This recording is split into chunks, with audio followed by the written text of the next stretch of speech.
Simbiosis parasitisme. Simbiosis parasitisme adalah hubungan antara dua makhluk hidup yang hanya menguntungkan satu makhluk hidup dan merugikan pihak lain. Contohnya, simbiosis parasitisme adalah hubungan benalu dengan pohon. Pada penelitian kami melakukan penelitian di pohon mangga.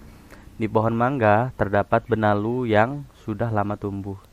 Di sini benalu mencari makan dengan cara menempel di pohon mangga. Sementara benalu mendapatkan makanan, pohon mangga tidak mendapatkan keuntungan apa-apa dari benalu tersebut. Itulah mengapa dinamakan dengan simbiosis parasitisme, seperti yang dijelaskan di awal tadi.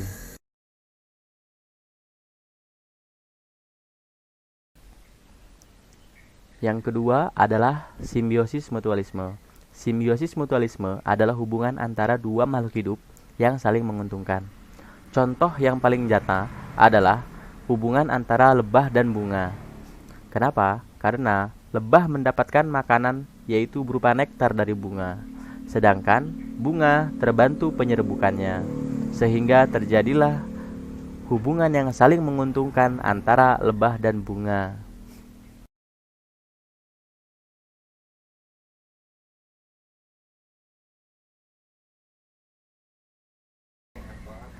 Beginilah proses lebah ketika menghisap nektar dari bunga.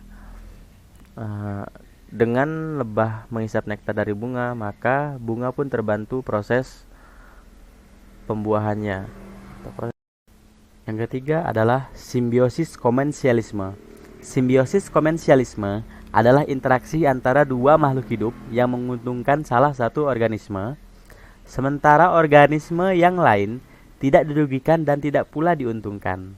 Nah, simbiosis komensialisme ini biasanya terjadi pada tumbuhan yang hidup dengan cara epifit, yakni menumpang pada tumbuhan lain, ataupun hewan yang menumpang pada tumbuhan lain. Contohnya adalah katak yang tinggal di pohon. Katak menggunakan daun dan bagian pohon sebagai tempat berteduh sekaligus area berlindung dari kondisi lingkungan yang kurang menguntungkan. Keberadaan pohon ini menguntungkan katak sebagai rumah. Akan tetapi, katak yang berlindung pada pohon tidak akan mempengaruhi kehidupan pohon-pohon tersebut. Oleh karena itu, adanya katak tidak akan merugikan dan juga tidak akan menguntungkan, sehingga masuk ke dalam contoh simbiosis komensialisme. Kesimpulan, baiklah, setelah belajar dari praktikum simbiosis kali ini, kita dapat mengetahui bahwa simbiosis itu terbagi menjadi tiga: mutualisme, parasitisme, dan komensialisme. Simbiosis mutualisme adalah hubungan antara dua makhluk hidup yang berbeda dan terjadi ketergantungan yang saling memberi keuntungan. Simbiosis parasitisme, hubungan antara dua makhluk hidup dengan kerugian yang dialami oleh satu pihak. Yang terakhir, komensialisme, hubungan yang terjadi antara makhluk hidup memberikan keuntungan salah satu pihak tapi tidak merugikan pihak lain. Terima kasih. Wassalamualaikum warahmatullahi wabarakatuh.